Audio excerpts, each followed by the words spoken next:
principio, en los años 70, 80, de carácter anónimo, y luego decidió que a veces no tenía el juego que tenía, y cómo a lo largo de los años hemos incorporado el elemento de la necesidad de articular todos los mecanismos legales para poder dar respuesta a un comportamiento ético y, por lo tanto, a las medidas preventivas que puedan asegurar que ese comportamiento ético pueda desarrollarse en el seno de la clase política, en el seno de la clase y de la sociedad en general, y también, como no, en el seno de la clase empresarial, que es el motivo por el cual hoy nos vamos a desarrollar.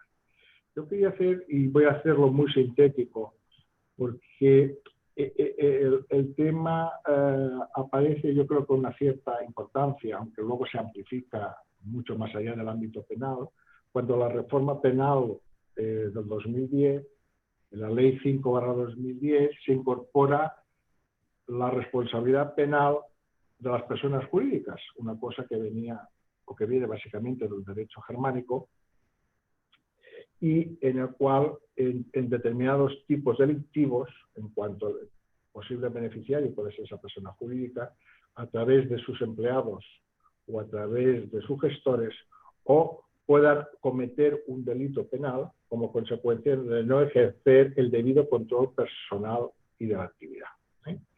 Y en el derecho patrio se incorpora el 23 del 12 por la ley, y entonces aparece todo un ligado a lo que es estrictamente el derecho penal, la compliance penal, y por tanto que aquello venía en función de la Fiscalía General del Estado a utilizarse, que aquellas entidades en las cuales ello haya podido hacerse constituía un atenuante delante del delito, ¿no? La reforma, en cambio, es aún y coge mayor importancia en términos penales con la reforma de la Ley Orgánica 1/2015, por el cual la instrucción dada por la Fiscalía ya no es solo una instrucción, sino que constituye ya una eximente de responsabilidad penal siempre y cuando la empresa o la persona jurídica haya establecido mecanismos, un modelo de organización y de gestión de prevención del delito. Y en ese sin llegar a ser delito, porque podemos hacer muchos actos no apropiados o no éticos o que puedan ser de un ilícito administrativo o mercantil, que no es estrictamente penal, en donde cogen más el abanico más amplio posible de estos o ilícitos o de este comportamiento no ético que corresponde a la gestión por parte del mundo empresarial, ¿no? Y obviamente este es el motivo por el cual existe esta directiva sobre la cual no voy a explicar porque sería por mí un atrevimiento, teniendo a quien tenemos aquí de especialistas, y por lo tanto agradecerles que podamos haber hecho conjuntamente esta sesión y pasarle ya directamente la palabra a Álvaro Rodríguez, que es el socio legal de Grant Thornton. Álvaro. El sonido, Álvaro. Muchas gracias, Salvador, por la introducción. Muchas gracias a Foment por permitirnos participar en esta interesante sesión. Muchas gracias a todos los asistentes por la paciencia al esperar el inicio, ¿no? Nosotros, a los fines de hacer más dinámica esta sesión, la hemos dividido en tres secciones, ¿no? En primer lugar, a modo introductorio, que es la que impartiré yo, hablaremos sobre la importancia que tienen los sistemas o modelos de compliance en tiempos de crisis. A continuación, Ignacio Ripoll se centrará en cuáles son las particularidades y principales aspectos de la nueva directiva a la que ha hecho referencia Salvador, la directiva 2019/37 sobre protección de personas denunciantes de infracción de normativa de la Unión Europea. A continuación, Joan Saula comentará antecedentes o algunas prácticas antecesoras a esta directiva y algunos ejemplos prácticos de denuncias de las que hemos tenido conocimiento, ¿no? Y por último, nos sometemos a las preguntas y cuestiones que todos vosotros queráis abordar, ¿no? Bien, dentro de lo que ya es el primer punto, lo que es la importancia de los sistemas de compliance en tiempos de crisis, yo creo que a nadie se nos escapa que una crisis como la actual, como una crisis como la sanitaria o pandémica actual, es un termómetro evidentemente muy, muy relevante para evaluar cuál es el nivel de preparación de las compañías ante los riesgos, ¿no? Las medidas que se han adoptado por el Gobierno en materia de limitación de movilidad, en materia de limitación de actividad, en materia de seguridad, salud y medidas sanitarias, desde luego, incrementan la exposición de los riesgos la exposición a los riesgos por parte de las compañías o entidades, ¿no? Todo esto ha puesto en evidencia la necesidad de reforzar las medidas de compliance o medidas de control interno, ¿no? Entre ejemplos más relevantes o más frecuentes en los que hemos podido vivir desde el inicio del estado de alarma, ¿no? Desde marzo de hace casi un año, ¿no? Del año anterior, entre los ejemplos como digo, más frecuentes y que están relacionados con infracciones que pueden ser objeto de protección dentro del marco de la directiva que nos ocupa, pues tenemos que las medidas restrictivas de la movilidad nos han abocado a todos a una dependencia del teletrabajo y de redes sociales a las que antes no estábamos acostumbrados, ¿no? Es cierto que poco a poco nos hemos ido acostumbrando, es cierto que hoy ya es un sistema que ha venido para quedarse, pero que al principio nos cogió a todos de alguna manera de forma muy sorpresiva, ¿no?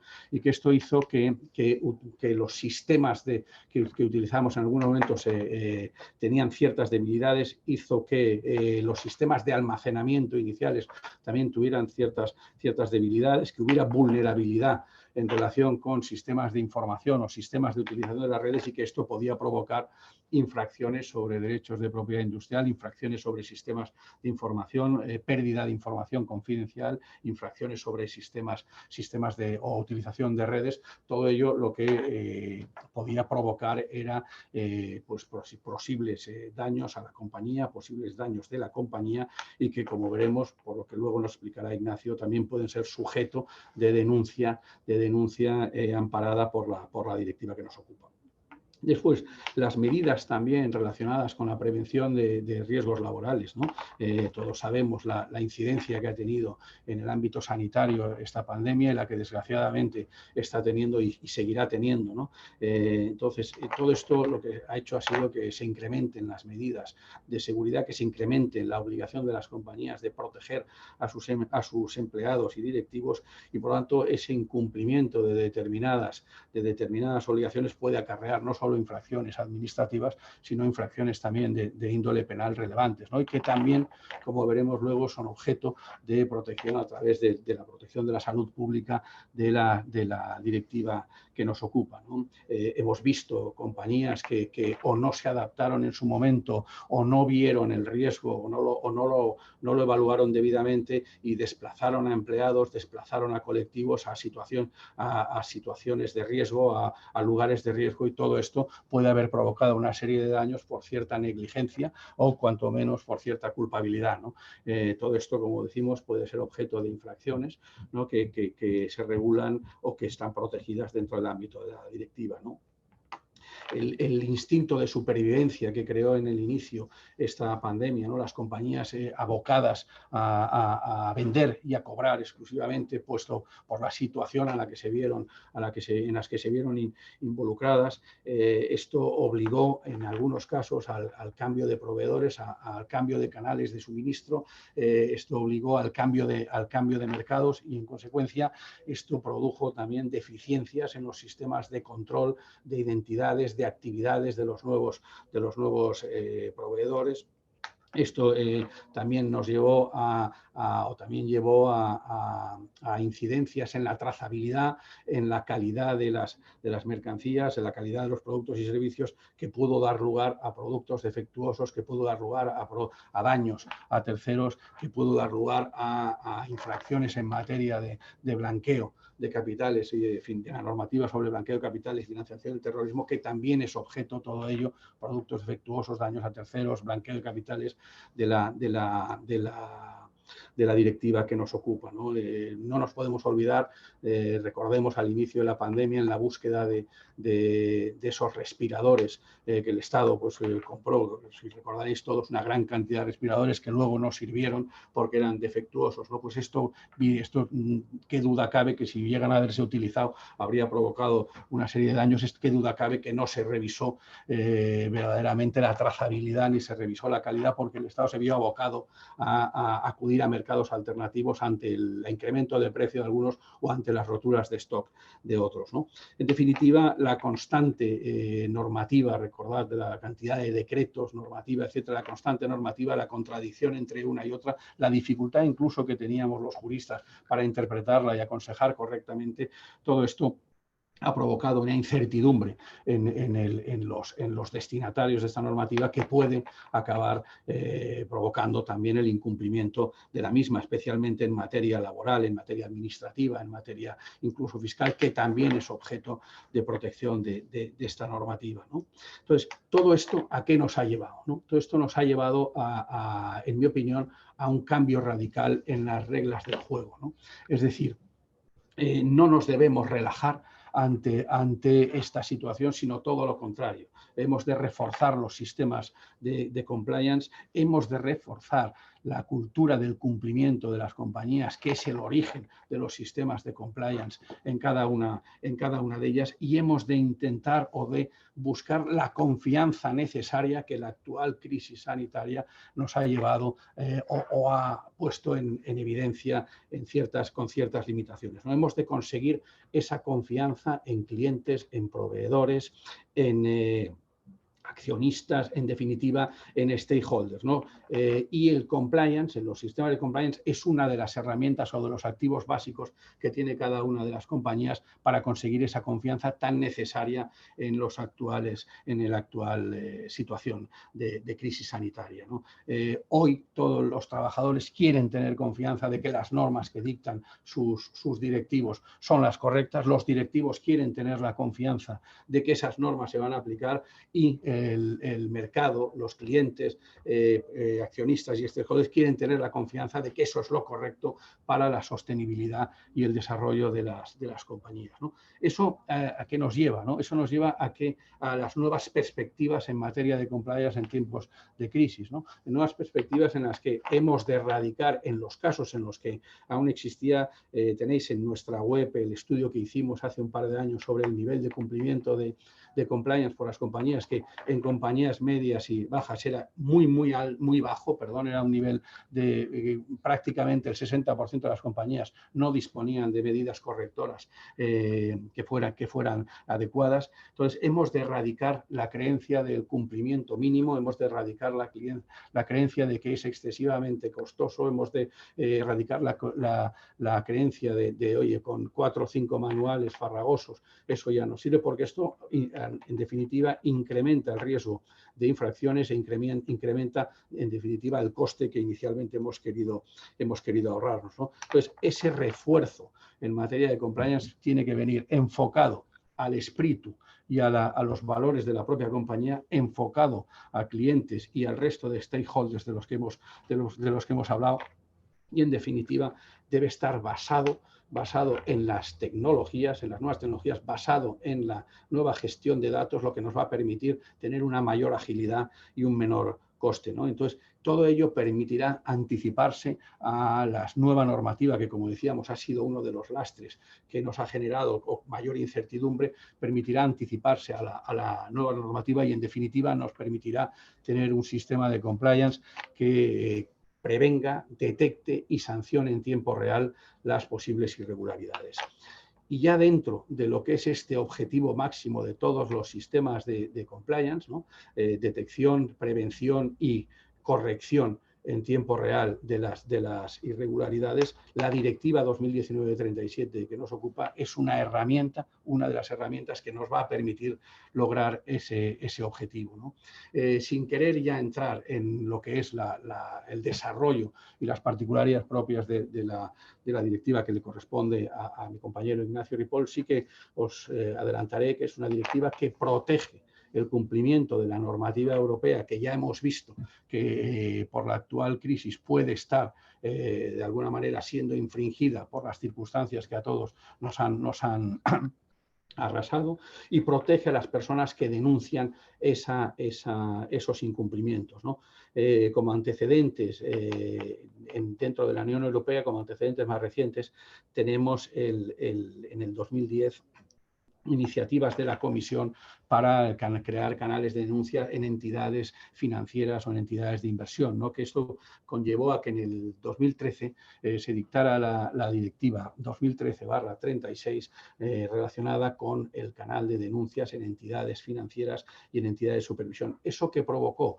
Eso al final acabamos viendo que el índice de represalias que había frente a estos denunciantes era altísimo, por lo tanto necesitaba cierta corrección, y además el propio Parlamento y la propia Comisión advirtieron que no se estaba protegiendo el sector público. Existían determinadas irregularidades en el sector público, lo que dio lugar también a iniciativas que promocionaran o que fomentaran o que protegieran las denuncias en el sector público, y ha concluido con la directiva que ahora nos ocupa 2019/37, también conocida como directiva whistleblowing, ¿no? Entonces, los principios inspiradores de esta directiva, sobre los que ahora desarrollará Ignacio, son la confidencialidad y el anonimato, es decir, la protección que tienen los denunciantes frente a sus actuaciones está garantizada con la confidencialidad, y el anonimato está garantizada con la imparcialidad en la tramitación de estos procedimientos o de estas denuncias, está garantizada con la ausencia de represalias y la corrección de posibles represalias que se puedan establecer por parte de las organizaciones, con el impulso del propio procedimiento y comunicación al denunciante del estado del procedimiento, y por último con sanciones frente a quienes incumplan la confidencialidad y el anonimato, sanciones frente a quienes adopten represalias, o incluso sanciones frente a quienes denuncien de mala fe hechos que en realidad puedan convertirse en denuncia falsa, ¿no? En definitiva, como conclusión a la introducción que acabo de realizar, las situaciones de crisis generan mayores riesgos de infracciones. En segundo lugar, hemos visto ejemplos relevantes que están protegidos de acuerdo con la nueva directiva. Y por último, hemos visto que el objeto actualmente de los nuevos sistemas de compliance en relación con la crisis es generar el refuerzo en la cultura del cumplimiento, generar el refuerzo en los controles, generar una mayor confianza en el mercado, stakeholders, etcétera, y para ello la directiva es una herramienta esencial en la que nosotros confiamos, ¿no? Dicho esto, doy paso a Ignacio Ripoll, que se encargará de desarrollar esta directiva.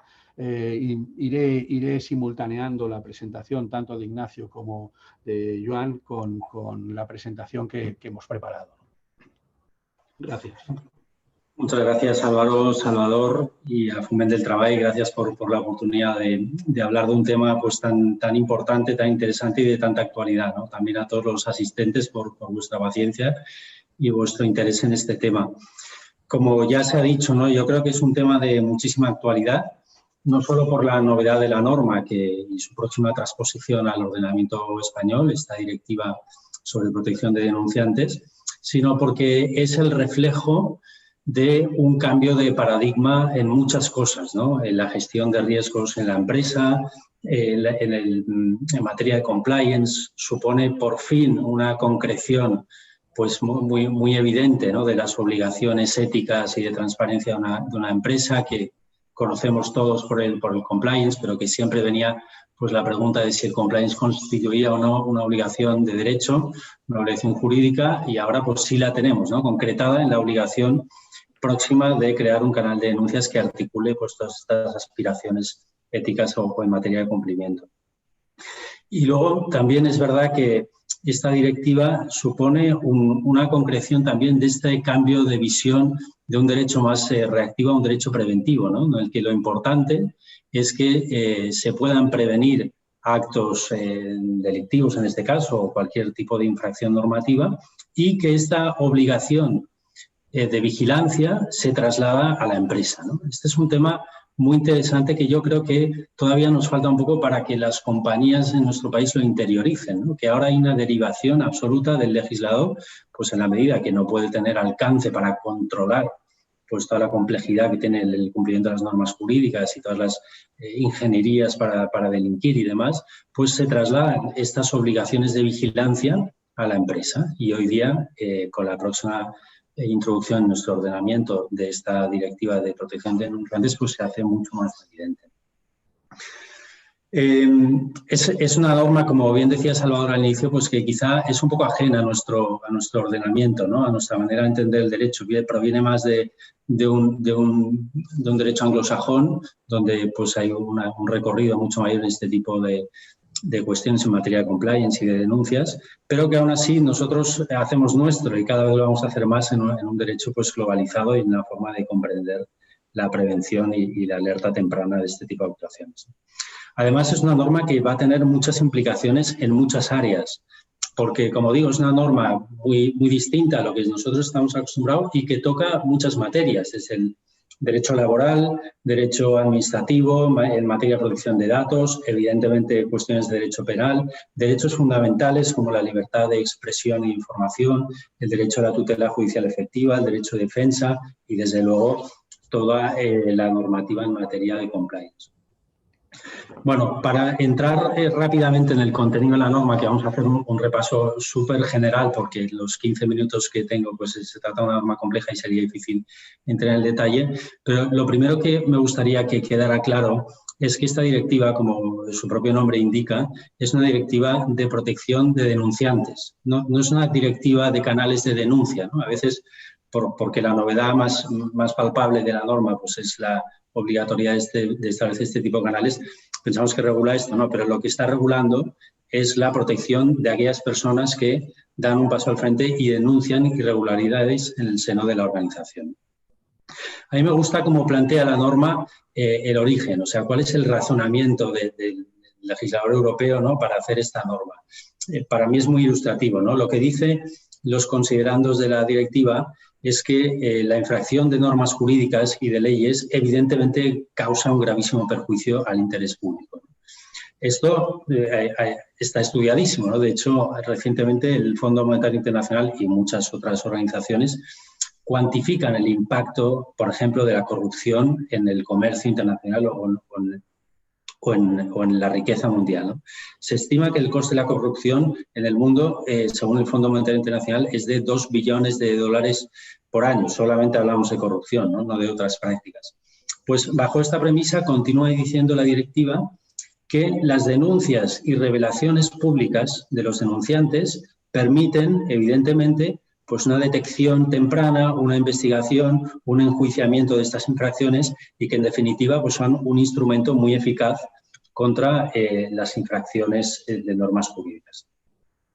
Es verdad que los grandes casos que nos pueden venir a la cabeza de corrupción o de escándalos financieros provienen de denuncias anónimas o no anónimas, ¿no? Pero sí de denuncias. Por ejemplo, los casos de corrupción en el FBI, Enron, que fue un poco el punto de partida, el punto de inflexión en toda la normativa de compliance y a nivel contable en Estados Unidos, el tema Dieselgate, Cambridge Analytics, Panama Leaks, todos estos casos provienen de denuncias de personas pues, que han considerado necesario denunciar estas irregularidades. En España también. El caso Gürtel, por ejemplo, pues aparece de esta denuncia de una funcionaria del Ayuntamiento de Boadilla del Monte, si no me equivoco, que da un paso al frente, denuncia una serie de irregularidades. También el caso de los ERE en Andalucía, pues a través de la agencia IDEA que denuncia. Y todas estas actuaciones, lamentablemente, han tenido consecuencias negativas para el denunciante, ¿no? De ahí que el razonamiento de la directiva sea que la posibilidad de sufrir represalias por parte de los denunciantes supone un freno a la potencial denuncia por parte de quien tiene conocimiento de estas irregularidades, ¿no? Esto también ha sido cuantificado. El Eurobarómetro estima en una encuesta que se hizo a nivel europeo que el 81% de las personas que dicen que si tuvieran conocimiento de una irregularidad no lo denunciarían por temor a represalias. Y por último, la directiva dice, como no existen herramientas de protección a los denunciantes, sabemos que es un bien la denuncia y puede constituir un beneficio para el interés público, tenemos que articular mecanismos para defender, para dar protección a todas las personas que denuncien irregularidades. Lo que se está pretendiendo hacer es que armonizar en todos los países europeos pues unas bases comunes a esta protección. Evidentemente ya existen, en España ya existen mecanismos de protección, ¿no? Si no legales, sí que existen, pues una vez se judicializan los temas. Por ejemplo, cuando ahora hablábamos del caso de los ERE y los casos Gürtel, en ambos casos los denunciantes sufrieron despidos o algún tipo de represalia a nivel laboral y el juzgado de lo social y posteriormente la audiencia del Tribunal Superior de Justicia pues declaran la nulidad del despido, la readmisión, indemnización por violación de derechos fundamentales que en este caso se articula a través de la libertad de expresión. Pues bien, la directiva va un paso más allá y pretende armonizar esta protección a los denunciantes. Ya tenemos alguna normativa al respecto, por ejemplo, como mencionaba Álvaro, en el sector financiero, en el sector farmacéutico. En España, pues la Ley de Igualdad también habla de la necesidad de establecer canales de denuncias. Hay ciertas normativas autonómicas en Castilla y León, Comunidad Valenciana, ahora la Comunidad Autónoma de Madrid también está impulsando normativa al respecto. Hay sujetos, los sujetos obligados de blanqueo también tienen la necesidad de establecer este tipo de mecanismos, pero en el fondo es una legislación dispersa.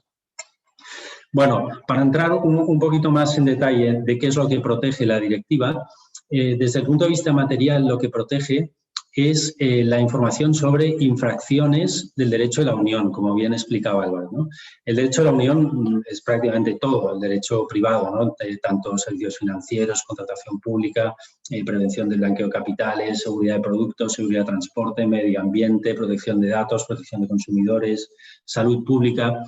Pero, sin embargo, claro, la Unión Europea tan solo legisla sobre aquello que tiene competencia y es previsible que cuando esto se incorpore a nuestro ordenamiento jurídico se amplíe el ámbito de aplicación material y sea una protección más global a cualquier tipo de infracción de normas jurídicas. ¿A quién protege la directiva? Pues protege, como hemos dicho, a los denunciantes, ¿no? No hay una definición de denunciante en la directiva. A mí me gusta una que tradicionalmente se dice que es una persona que, creyendo que el interés público prevalece sobre el propio interés de la organización en la que trabaja o en la que sirve, pues sopla el silbato, ¿no? Esto de que decíamos el whistleblowing, públicamente cuando la organización incurre en algún tipo de infracción. Por lo tanto, es una protección a la persona física. Luego, como veremos más adelante, pues se extiende. Es importante que la directiva habla de que lo que se tiene que proteger es el conocimiento que tiene el denunciante de irregularidades en el ámbito laboral, ¿vale? Y no se está refiriendo solamente a aquellos que son trabajadores por cuenta ajena, sino a cualquiera que en un contexto laboral, sea porque es empleado, autónomo, accionista, consejero, directivo, un proveedor, un contratista, un subcontratista, incluso un trabajador en prácticas, un becario, un ex empleado cuando la relación laboral ya ha acabado, o incluso cuando ni siquiera ha comenzado en un proceso de selección o una negociación precontractual, pues tiene conocimiento de este tipo de irregularidades, ¿no? También se amplía la protección a los que llama la norma facilitadores. Por ejemplo, en una empresa, pues alguien tiene conocimiento de una irregularidad y lo comunica a esta figura del compliance officer, ¿no? Pues el compliance officer es una persona que facilitará la investigación o la denuncia y que también estará sujeto a esta protección. O incluso a terceros relacionados con el denunciante. Pues a lo mejor algún compañero en el puesto de trabajo o algún familiar que pudieran dirigirse las represalias contra ellos.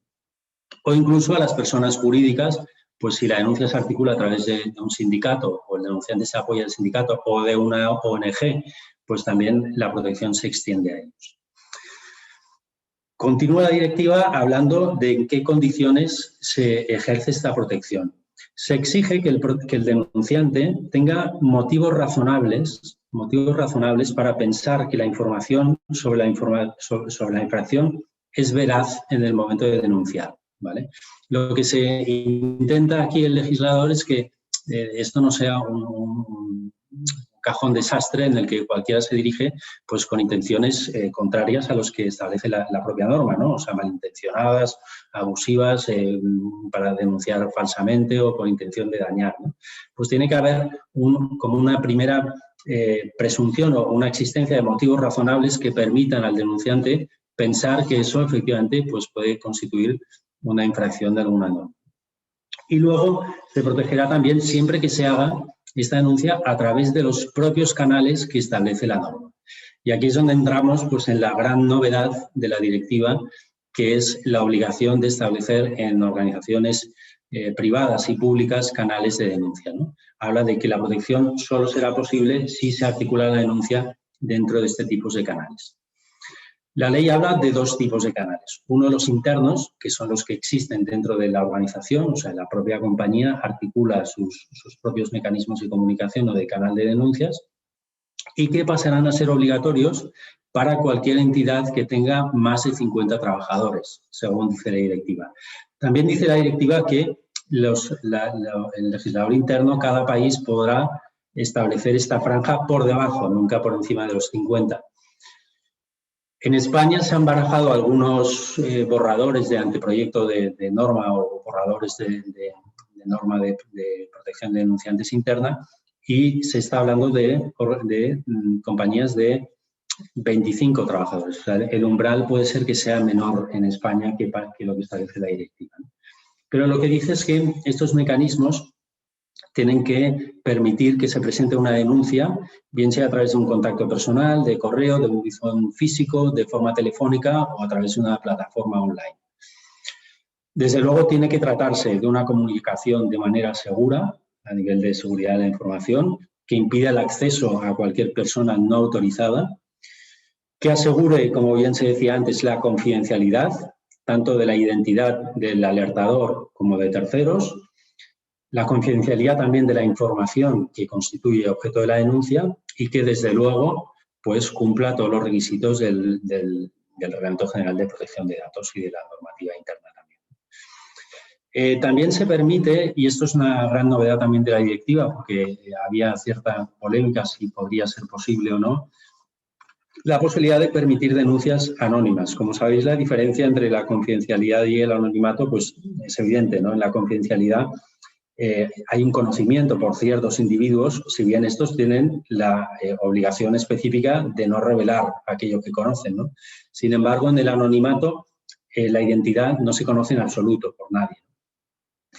Existía cierta discusión sobre si esto podía ser interesante, ¿no? O válido, o podía fomentar o disminuir el número de denuncias que se hicieran, pero la realidad es que hay encuestas que dicen que el 58% de las denuncias suelen ser de carácter anónimo, si bien durante el proceso de investigación prácticamente en el 100% de los casos acaba revelándose voluntariamente la identidad del denunciante.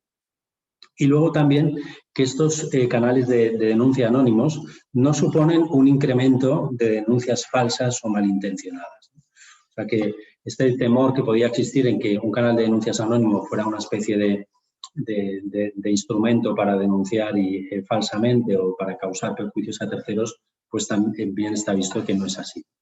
El Tribunal Supremo en España también, en casos penales, pues ya ha admitido la denuncia anónima como una fuente de conocimiento de hechos delictivos. Bien, otros requisitos que establece la directiva es que deben ser gestionados por personas o departamentos asignados al efecto o bien externamente por terceros. O sea, podría darse el caso que una compañía pues, considerara que no tiene recursos suficientes para asignar una persona, un departamento, a esta función de recepción y de investigación de denuncias y, por lo tanto, que decidiera externalizarlo a un proveedor externo. Esto es una cuestión totalmente posible y, como veremos, recomendable. La gestión y el tratamiento debe ser diligente y procedimentado, debe estar reglado, tiene que haber unos plazos de recepción, unos plazos de comunicación con el denunciante, unos plazos de comunicación con el denunciado, un protocolo reglado, tiene que asegurarse pues, la recepción, la información constante y clara al denunciante una respuesta en un plazo X, que la normativa habla de al menos 3 meses. O sea, que tiene que ser una cosa estructurada, no vale que sea simplemente un correo electrónico en el que no se sabe qué va a pasar después de la denuncia. También la persona que reciba la denuncia tiene que ser una persona de un departamento de imparcialidad y es una obligación de la empresa asegurarse de la imparcialidad de esta persona. Se recomienda incluso que entre la persona, un poco como opera el derecho penal, ¿no? El procedimiento penal en España, que la persona que recibe y la que investiga pues sea distinta y que tenga, desde luego, una formación específica para la gestión y el conocimiento de la denuncia y que proporcione una información clara y accesible y permanente. Bueno, como veis, pues todos estos requisitos de la gestión del canal no son simples, no son sencillos. O sea, tiene cierta complejidad y exige cierta estructura y exige cierta reglamentación.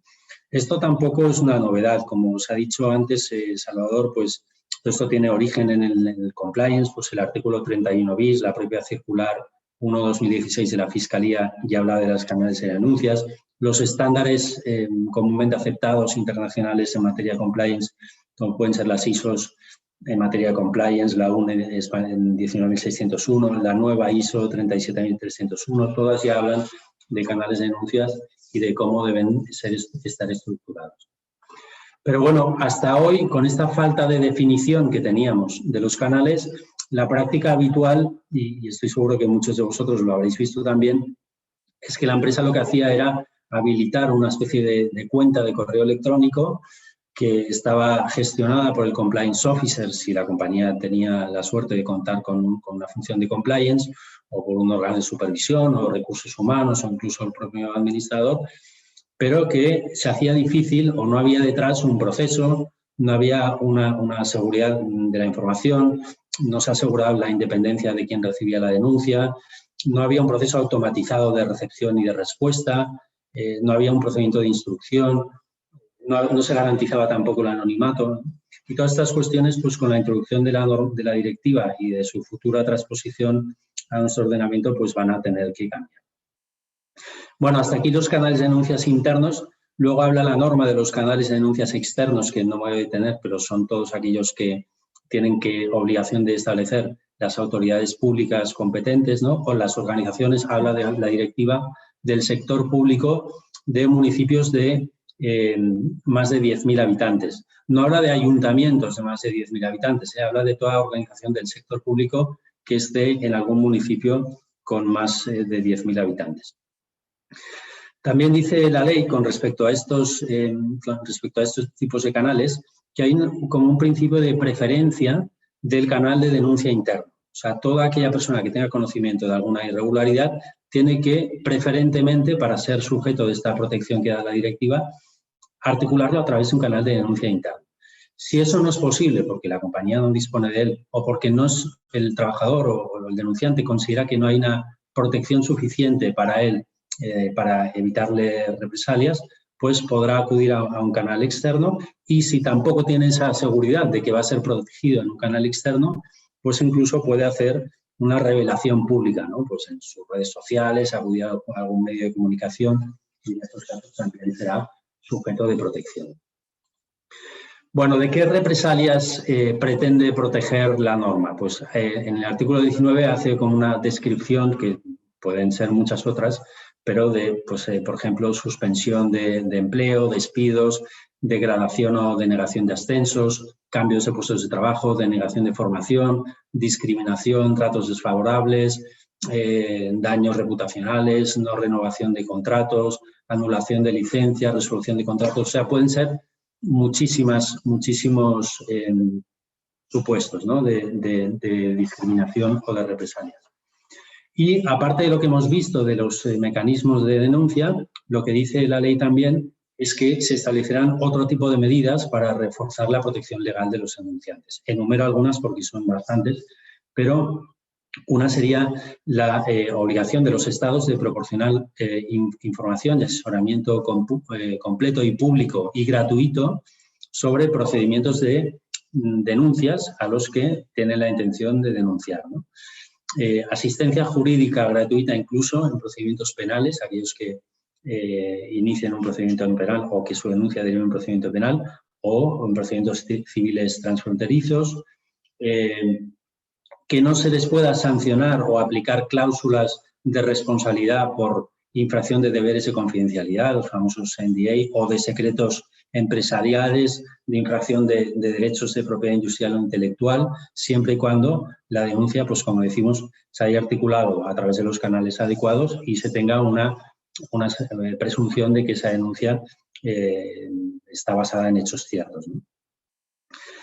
Bueno, también en procedimientos de reclamación de perjuicios hay una inversión de la carga de la prueba, o sea, se presumirá que siempre existe el perjuicio cuando se considera que proviene de una represalia o de una denuncia. Tendrán derecho los denunciantes a medidas cautelares y se tiene que garantizar siempre la tutela del derecho judicial efectiva, ¿no? Bueno, y la norma concluye pues, con una serie de sanciones para aquellas organizaciones públicas o privadas pues, que incumplan con todas estas previsiones de la directiva. Como hemos dicho, pues la entrada en vigor de la directiva la transposición por parte del Estado español tendría que producirse antes del 17 de diciembre de 2021. Si eso no fuera así, aunque parece que sí va a serlo porque ya se está trabajando, hace pocas semanas concluyó el periodo de consulta pública sobre la transposición de la directiva, o sea, ya el Ministerio de Justicia está trabajando en la redacción. Se han barajado ya algunos borradores de norma. Parece ser que antes de diciembre tendremos esta normativa española, pero si no fuera así, una directiva, en cuanto concluye el periodo de transposición, pues ya pasa a ser de aplicación directa, ¿no? Por lo tanto, antes o después de diciembre de 2021, esto pasará a ser una realidad. Bueno, sin más, este es un poco el contenido de la norma. Cedo la palabra a Joan. Muchas gracias. Hola, buenos días a todo el mundo. Gracias Ignacio, gracias Álvaro y gracias también a FUMEN por la oportunidad de esta colaboración que creemos que puede tener mucho interés por la expectativa que está generando pues la directiva y la transposición. Vamos a ver, tal y como hemos pensado la exposición, o sea, hemos ido de más abstracto a más concreto. Álvaro nos ha hablado perfectamente un poco pues, de la necesidad de los planes de compliance dentro de situaciones en tiempos de crisis como las que vivimos actualmente, donde se acentúa esta necesidad. Ignacio nos ha explicado un poco pues, cuáles las características básicas de la directiva de protección de los denunciantes, y a mí me toca hablar desde la perspectiva de la experiencia de esta firma en la gestión de los canales de denuncias, ¿vale? Nosotros realmente estamos asesorando a las empresas desde 2014, que de alguna manera a partir del 2010 se introduce la responsabilidad penal de las personas jurídicas. El 2014 realmente es el granito del compliance cuando se reforma el artículo 31 bis del Código Penal, que introduce ya el esquema de lo que tendría que ser un plan de prevención de delitos en una empresa. Y sin duda que creemos, o personalmente yo opino, que el gran paso de alguna manera en la aplicación práctica del compliance a las empresas es esta directiva comunitaria y su posterior transposición a los ordenamientos internos. A ver, desde la perspectiva de la experiencia en la gestión de los canales de denuncias, nosotros nos hemos encontrado siempre que los frenos, los principales frenos de alguna manera al uso de esta herramienta, de la manera en la que la hemos diseñado de una forma bastante bueno, pues autodidacta o evidentemente imitando ejemplos de culturas de compliance comparadas en las que ya tenían pues mucha más experiencia. Los principales frenos son el temor a la represalia, la desconfianza en que esa denuncia sea efectiva y, en tercer lugar, el desconocimiento de cómo funciona. Pero la norma, como ha explicado muy bien Ignacio, establece precisamente unos mecanismos que lo que trata es de alguna manera de hacer desaparecer esos frenos, ¿vale? Es decir, el temor a la represalia, ¿cómo? Pues con la protección del denunciante, que es obviamente el objetivo fundamental de la norma, más el anonimato, que si bien es una cuestión debatida, parece que en general hay una coincidencia bastante generalizada de que es muy conveniente y que al final es una de las fuentes principales de detección de situaciones de riesgo. La desconfianza en que sea efectivo, bien, lo que hace la directiva es definir y estructurar un sistema que de alguna manera genere que no pueda haber de alguna manera denuncias sin tratarse adecuadamente y garantice que cualquier denuncia va a tener un proceso de tratamiento adecuado. Bien, y el tercer punto, que sería el desconocimiento, a ver, este es un punto que no hace falta que lo diga la directiva, ya lo dice el propio 31 bis del Código Penal, es imprescindible que haya una mínima formación a todo el personal en cuanto a cómo se utiliza, para qué sirve y qué representa un canal de denuncias. A ver, en definitiva, una de las cuestiones que personalmente considero más significativas de esta norma y de este proyecto de legislación interna es que lo que se va a producir es un acercamiento de la filosofía del compliance a las pymes.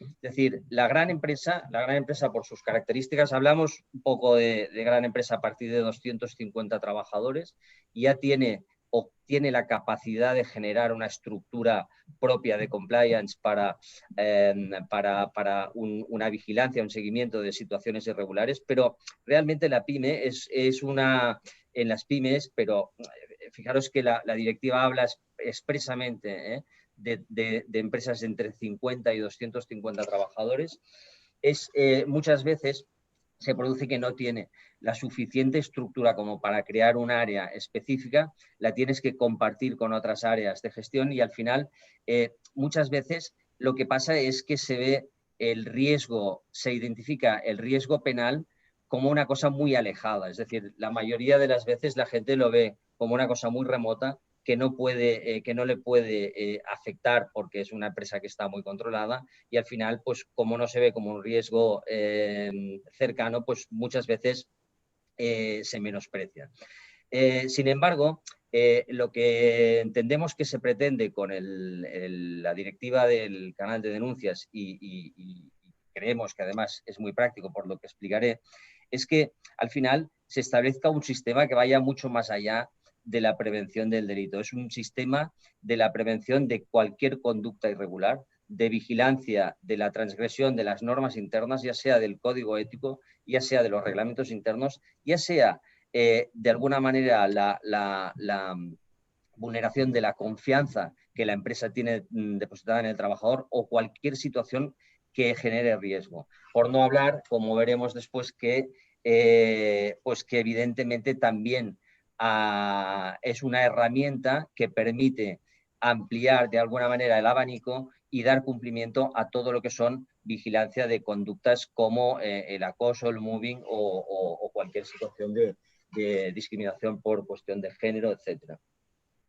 Bien, esto al final, independientemente de que es el desarrollo de una herramienta que creemos que va a ser muy efectiva y que era muy necesario, yo creo que resulta especialmente interesante en una cultura empresarial como la española y la catalana.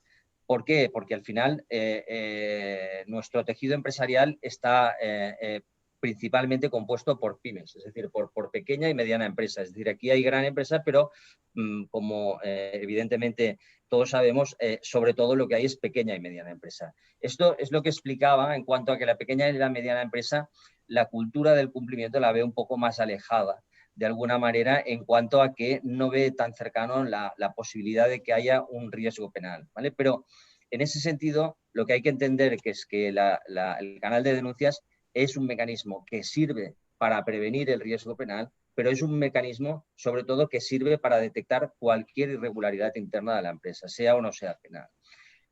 Nosotros, en nuestra, evidentemente, inquietud como firma para darle el mejor servicio, hemos participado de alguna manera en todas las el proceso de recogida de información que la Subdirección General de Política Legislativa está realizando con las diferentes entidades y con las diferentes asociaciones del sector.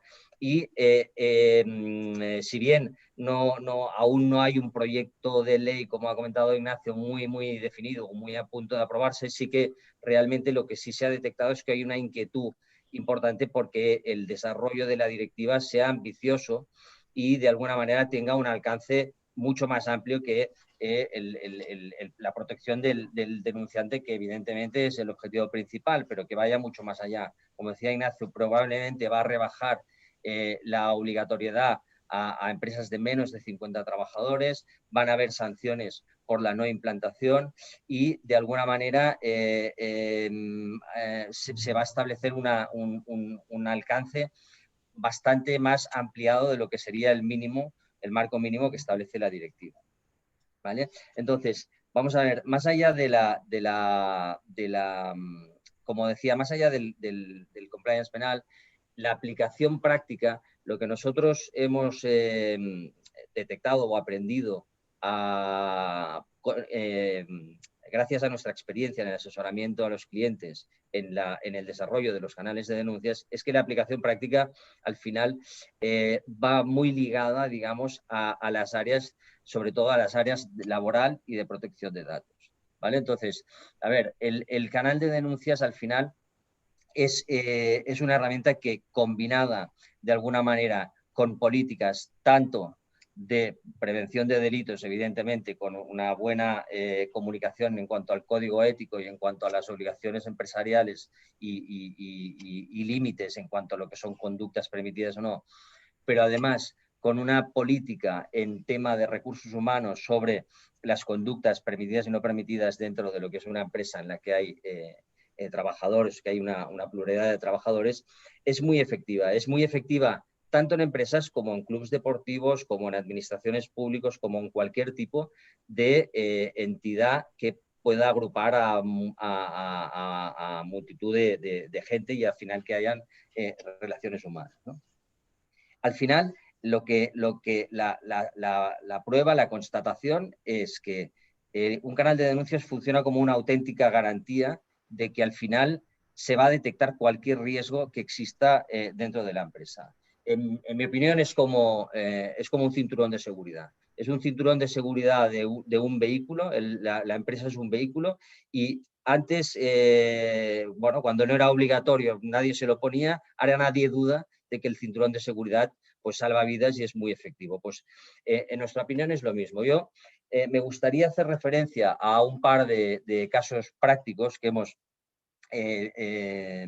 gestionado últimamente en los últimos meses, en el último trimestre prácticamente, para que se entienda qué es lo que quiero decir al final a la hora de que es un instrumento de acercar el compliance en su sentido más amplio, no solo el penal, al día a día de la empresa, ¿vale? El primer caso que se ve aquí en la presentación es, por ejemplo, es una empresa a la que asesoramos que es una empresa que provee servicios logísticos, ¿vale? Esta empresa que nosotros gestionamos el canal de denuncias en un órgano colegiado como compliance officer junto con una persona interna de la empresa, resulta que una pareja de trabajadores que conducían un vehículo mediante el que se prestaban servicios logísticos, uno de los trabajadores, un chaval joven que acaba de entrar en la empresa hace poco, detecta, ¿vale?, que su compañero, que es un veterano, que tiene mucha ascendencia respecto a otros compañeros, etcétera, en un momento dado, cuando están haciendo un trabajo, se le cae un billete enrollado, pues la típica rulo o canuto para snifar cocaína, ¿no? Claro, este chico se queda pues absolutamente perplejo, pero piensa, hombre, este conduce el vehículo, pues además transitamos por el puerto habitualmente, a ver, esto pues evidentemente que le quita el sueño. ¿Qué hace esta persona? Bueno, esta persona interpone una denuncia a través del canal de denuncias empresarial, se le había explicado previamente cuando se incorporó y y lo hace, en este caso no fue de forma anónima, sino que lo comunica diciendo quién es, pues bueno, con mucho temor, pero al final esto, pues lo que se hace es que llega al Compliance Officer, nos llega a nosotros como gestores del canal de denuncias y se inicia, siguiendo el protocolo establecido en la empresa, un procedimiento instructor. Ese procedimiento instructor tiene una serie de fases que al final pues pasan porque evidentemente se habla con el trabajador, se hace como, sería como un procedimiento un poco de asuntos internos, por entendernos, pero al final el trabajador reconoce su situación, reconoce su debilidad y la empresa acuerda, basado en un procedimiento informado, registrado y debidamente documentado, acuerda no despedirlo, sino darle una oportunidad de que se someta a un plan de desintoxicación. Evidentemente le impone una sanción muy grave y le condiciona su permanencia en la empresa al que él acepte hacerse varios drogotest sucesivos y acredite de alguna manera que ha podido corregir ese error, ¿vale? Eso es un ejemplo muy práctico de lo que podría haber pasado si no hubiese el canal de denuncias. Desde que el coche se hubiese accidentado, tanto con riesgo para la vida propia como para el del compañero, como para terceros, como en el puerto, pues bueno, os podéis imaginar, cualquier accidente puede tener consecuencias inimaginables, ¿vale? Es decir, este es un caso, y otro caso, por ejemplo, que es el que aparece aquí en la presentación, es una persona que con motivo es una persona que se dedicaba principalmente como responsable del Departamento de Recursos Humanos de una empresa a la que nosotros asesoramos, y con motivo de la pandemia y del teletrabajo, pues esta persona empieza desde su casa, se monta una gestoría y durante el horario de trabajo pues asesora a varias empresas en la gestión de nóminas, en la presentación de altas y bajas de trabajadores. Es decir, se monta una empresa de asesoría tomando como herramientas pues todos los programas informáticos y toda la base de datos que tiene de la propia empresa para la que trabaja, ¿vale? Es decir, aquí que es una situación distinta. Entonces, cuando los servicios de informáticos, los informáticos de la empresa están haciendo una implantación de medidas de seguridad adicionales por todo el tema del teletrabajo, detectan esta situación y la empresa lo constata. Entonces, esta trabajadora no solo incumple el código ético y no solo incumple todas las políticas sobre uso de dispositivos electrónicos, sino que además baja su rendimiento de una forma absolutamente alarmante, es decir, que empieza a cometer fallos, claro, le dedica mucho menos tiempo, digamos, a su trabajo habitual. Claro, es esto que evidentemente se detecta a través de un stakeholder, porque es un informático externo que es el que lo detecta y conoce los procedimientos de la empresa y lo denuncia. También se inicia el adecuado procedimiento contradictorio. En este caso no hace falta que la persona lo reconozca porque todo está registrado y se puede detectar a través de la entrada en su ordenador, pues evidentemente con las políticas previas de revisión de las medios de comunicación, etcétera. Y al final, en este caso, se adopta la medida del despido de esta trabajadora. Se adopta la medida del despido de esta trabajadora porque se considera que eso ya depende de cada empresa un poco aplicar cuál es la decisión que considera más adecuada. En el primer caso, yo creo que es un tema de un problema personal solucionable y que la empresa decide ser empática y a lo mejor pues apuesta por ese trabajador. En este segundo caso es una falta de confianza total en una situación que de alguna manera es indudable que se tenía que haber consultado o que si se consideraba que podía estar permitida, se tenía que haber consultado. Entonces, la decisión es el despido. ¿Qué pasa? Que para que se entienda la utilidad práctica de los canales de denuncias y todo este sistema de detección de situaciones irregulares internas, ¿qué hay aquí? Aquí hay un expediente. Hay un expediente contradictorio con todo un proceso escrito de todos los hechos que han sucedido por orden cronológico, documentado por una empresa que ha gestionado el canal de denuncias y que de alguna manera está en un informe. Eso sustenta una decisión del despido. Luego, los juzgados de lo social decidirán si eso es motivo suficiente o no de despido. Ahí no entro, pero de entrada la empresa va a poder ir al juzgado con un expediente gestionado por alguien externo donde acredita que hay una situación objetiva en la que se ha producido una transgresión tanto de la confianza como de la normativa, como mínimo de la normativa interna, más probablemente de varias disposiciones legales en temas de protección de datos, etc. Entonces, como conclusión, y un poco como el mensaje que quiero lanzar yo en cuanto a la parte que yo he expuesto, para nosotros el canal de denuncias es una manera de objetivizar el tratamiento de los hechos que suceden internamente en una empresa y que pueden comportar o bien responsabilidad o bien algún perjuicio simplemente por vulnerar la normativa interna. Y esa objetivización de alguna manera de los hechos nos sirve para tanto a nivel judicial, tanto en temas penales como laborales como administrativos, frente a la administración pública, en posibles delitos contra Hacienda Pública o cualquier tipo de responsabilidad que podamos tener frente a la administración, como frente a los socios, como frente a los propios clientes. Es decir, al final lo que se trata es de que es una herramienta muy efectiva para dar un tratamiento objetivo y que nunca se pueda cuestionar de alguna manera cómo se ha tratado un determinado asunto a nivel de favorecer una situación por unas vinculaciones subjetivas o por lo que sea. ¿Vale? Entonces, bien, hasta aquí de alguna manera mi intervención o mi aportación a esta parte. Y nada más, ahora os pondremos una transparencia con los contactos de los que hemos intervenido.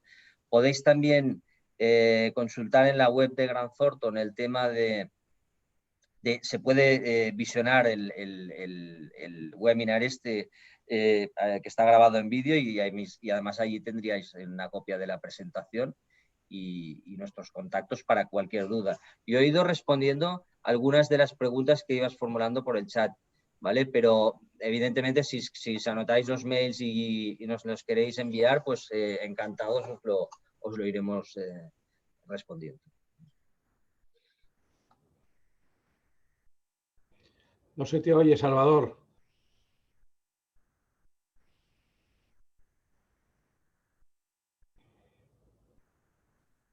No, que comentaba que han habido preguntas adicionales, entonces si os parece yo os la leo toda y os hacéis vosotros la distribución o cómo lo queréis hacer.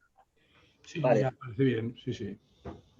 Bueno, tenemos 9, pero yo creo que podemos ir agrupando. La pregunta primera es, hay gente que ya tiene un canal de denuncias derivado de las comunicaciones sospechosas de blanqueo de capitales y se pregunta si este canal le va a servir o si es necesario que incorpore uno nuevo. La siguiente tiene que hacer referencia sobre la vigencia de la norma, y por lo tanto, aunque pueda responderla, os la recuerdo porque vosotros lo explicáis mejor. Y las últimas hacen referencia a una empresa que tiene 900 empleados o en torno a esa cifra. En este caso, ¿qué es lo que tienen que hacer estas empresas de cara a cumplir con la nueva normativa, que entiendo que es una normativa que aún está en proceso de... Es algo que me digáis lo contrario. Y luego, ¿cómo se valora la intervención de detectives privados en las investigaciones de las denuncias que puedan derivarse para efectos de las obtenciones y aportación de pruebas de acuerdo con la Ley de Seguridad Privada? Y yo creo que son algunos elementos que ya se han comentado, pero que yo creo que vuelven a insistir en qué medidas de protección para las personas denunciadas. Respecto a algunas preguntas que hubo anteriormente, yo creo que habéis dado respuesta en tanto cuanto ya habéis informado de que en Grant Thornton pueden y disponen de la presentación, así como de la grabación del acto que acabamos de hacer. Y finalmente un tema de procedimiento interno que nos preguntan cuál es la forma de hacerlo más habitualmente una vez recepcionada la denuncia y en tanto pueda esta escalarse a la dirección general.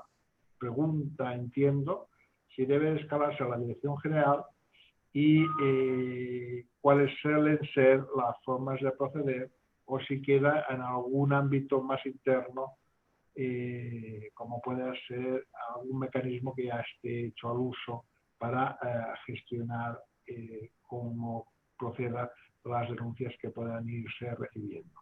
Lo digo porque a veces voy cogiendo que puedan ser preguntas que también puedan tener un cierto interés para el conjunto de los asistentes. Yo creo que he recogido todas las preguntas que tenemos y por lo tanto os doy paso a que podáis responderlas como bien consideréis. Hombre, sobre la entrada en vigor, si os parece, Ignacio y Joan, sobre la entrada en vigor de la directiva entró en vigor en diciembre del 2019 y la obligación de la transposición en diciembre de 2021. Como ha dicho Ignacio, estamos a la espera de la transposición en España, con la normativa de desarrollo en España, que bien podría ampliar el espectro de compañías a las que se ven obligadas por aquellas compañías por debajo de 50 trabajadores, ¿no? Estamos a la espera de ese desarrollo, pero sobre la vigencia, entró en vigor, creo que eran los 20 días de su publicación, por lo tanto en diciembre del 2019, y el plazo de transposición máximo concluye en diciembre de este año, ¿no? Muy bien. Bueno, No, contesta, sí, Ignacio. Simplemente respecto a la pregunta de si serviría el canal de blanqueo, bueno, como bien establece la ley de 2010 y el reglamento de la ley de blanqueo de capitales, pues tiene que existir, ¿no?, este mecanismo de denuncia para los sujetos obligados de la ley, ¿no? Entonces, nosotros lo que recomendamos siempre es no duplicar canales, porque al final en una organización no tendría mucho sentido que hubiera un canal para temas de blanqueo, un canal para otro tipo de infracciones, otro para temas de moving o ley de igualdad, discriminación, otro para no. Entonces, lo ideal es unificar en un solo canal que no prohíbe ninguna de las normas a las que hacemos referencia que esto sea así. Entonces, al final, deberían, eso sí, poner en conocimiento de los empleados y de los interesados, pues, el alcance del canal, ¿no? Y para eso debería un poco regularse cuál es el funcionamiento y el alcance del canal. Y luego, respecto al procedimiento interno que se explicaba, la ley tampoco, quiero decir, no se especifica el funcionamiento de un canal, ¿no?, con la regulación que tenemos hoy día.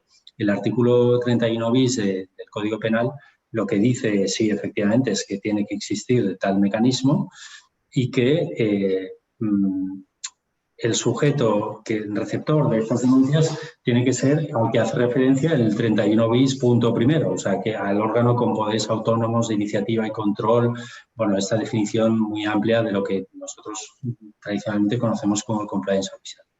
Entonces, aquí queda todo. ¿Cuál es la práctica habitual? Pues que cuando una compañía implementa un sistema de compliance, pues regule el funcionamiento de su canal de denuncias, ¿no?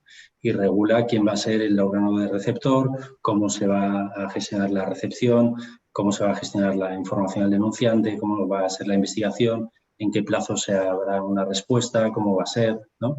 Pero en aquellas compañías en las que tengan el órgano de la función de compliance, el receptor natural será ese órgano. Si no lo tiene, como dice el artículo 31 bis del Código Penal, la función de compliance recaerá sobre el administrador. Por lo tanto, el administrador debería ser quien recibiera esa denuncia. Ahora, ¿cómo se va a desarrollar esto una vez se apruebe en España o se transponga esta normativa? Pues a lo mejor tenemos algo un poco más de claridad sobre esto, ¿no?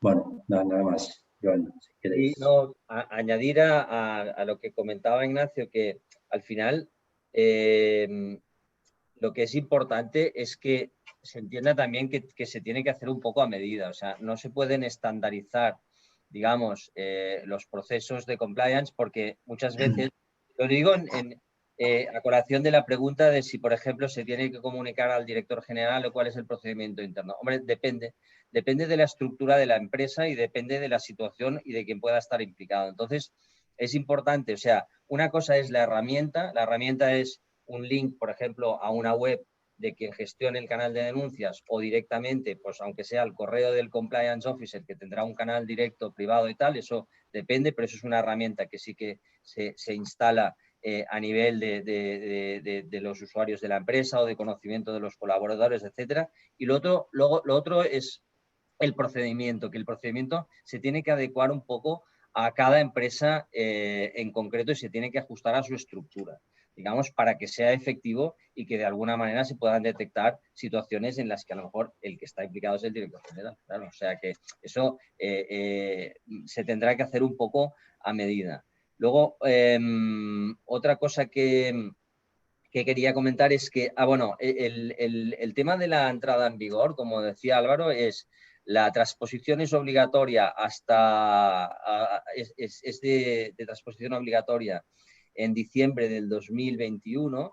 Sin embargo, las empresas de entre 50 y 249 trabajadores tendrán 2 años para que, o sea, a pesar de que ya estarán obligadas, no se empezará a sancionar y de alguna manera no habrá una aplicación más coercitiva durante los 2 años siguientes, probablemente. Eso no quiere decir que la norma interna aquí en España a lo mejor adelante estos plazos, ¿vale? Esto es el límite máximo que dará la Unión Europea, con lo cual habrá todo un proceso de adaptación que ha empezado este año y se extenderá hasta el 2023. Pero ya veremos cómo eso lo desarrolla la normativa interna y de alguna manera cómo lo va poniendo en práctica, que no quiere decir que evidentemente la empresa que no lo tenga tiene muchas posibilidades de ser declarada responsable por si se encuentra en cualquier situación de alguna manera de la que pueda derivarse responsabilidad. Había una pregunta también de alguna empresa con 900 o más trabajadores que se recomendaba hacer, ¿no? Hombre, desde luego, yo creo que si hay un sistema diseñado de compliance, debería tener un canal de denuncias. Y en todo caso, entiendo que por aplicación de la Ley de Igualdad, también por el número de empleados, ya debería contar con un canal de denuncias, ¿no? Entonces, urge tenerlo, ¿no? Y estructurarlo porque se encuentran en una situación un poco en falso. Respecto a lo que comentaba también Joan del procedimiento y lo que hemos ido hablando de los canales, para hacerlo efectivo, para hacerlo práctico y para facilitar a la compañía la gestión de la denuncia, la investigación y la respuesta, pues como dice la propia directiva, se permite apoyarse en canales externos, o sea que un proveedor externo haga esta función de recepción, investigación y propuesta. Y luego la sanción definitiva si toca o la denuncia penal le tocará siempre al órgano de administración de la empresa, pero pues que se articule, se gestione y se investigue a través de un tercero.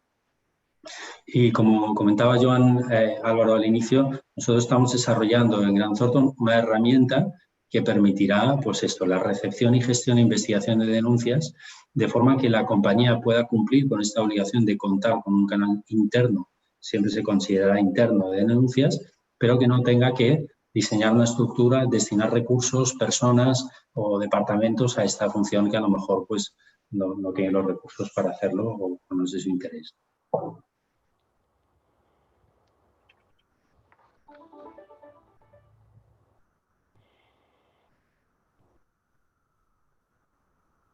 Creo que van apareciendo nuevas preguntas. Yo he ido contestando algunas por escrito. Y, sí. Yo creo que habéis respondido a todas las medidas de protección. Yo creo que lo habéis hecho durante la explicación. Sí. La única que quedaba era el tema de, porque supongo que no, el hecho de cómo se valora la intervención de detectives privadas. Pues estarán funcionando las pruebas y la atención que se quiera utilizar, pero yo entiendo que no está prohibido, sino que es una herramienta más a disposición de quien quiera investigar en qué sentido y en qué forma.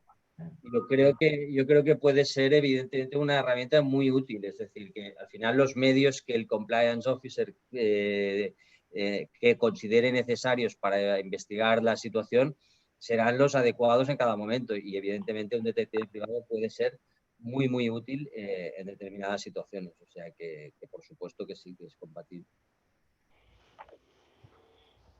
Yo creo que con vuestras intervenciones hemos dado más respuesta a todas las preguntas. Agradecer pues, a los asistentes, especialmente a Grant Thornton, esta aportación de materia gris sobre los canales de inicio y las protecciones a los mismos, y entendería yo que ya podemos dar por finalizado el webinar que hoy hemos tenido sobre esta cuestión, ¿no? Pediros a vosotros, especialmente a los ponentes, si os podéis quedar un segundo, porque quería comentaros una cosa, y agradecer al resto de participantes pues, su interés y las preguntas que han formulado, que me han parecido también muy interesantes y sugerentes. Muy bien. Salvador, reiteramos nuestro agradecimiento a ti y a Foment por habernos permitido participar aquí. Esperemos que haya contribuido a despejar luces y sombras derivadas de esta normativa, en la que, como han indicado Joan e Ignacio, confiamos mucho. Como tú indicabas, tiene su origen en el ámbito anglosajón.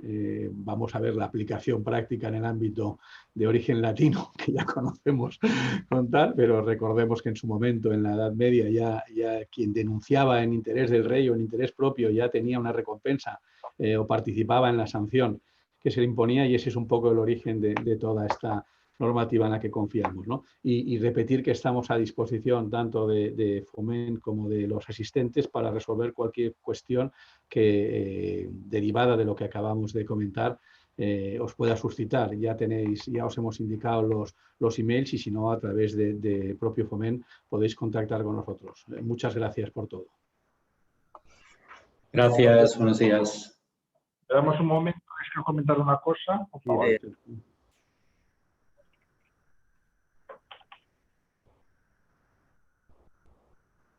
Y bueno, supongo que se van yendo, ¿no? Si no, puedes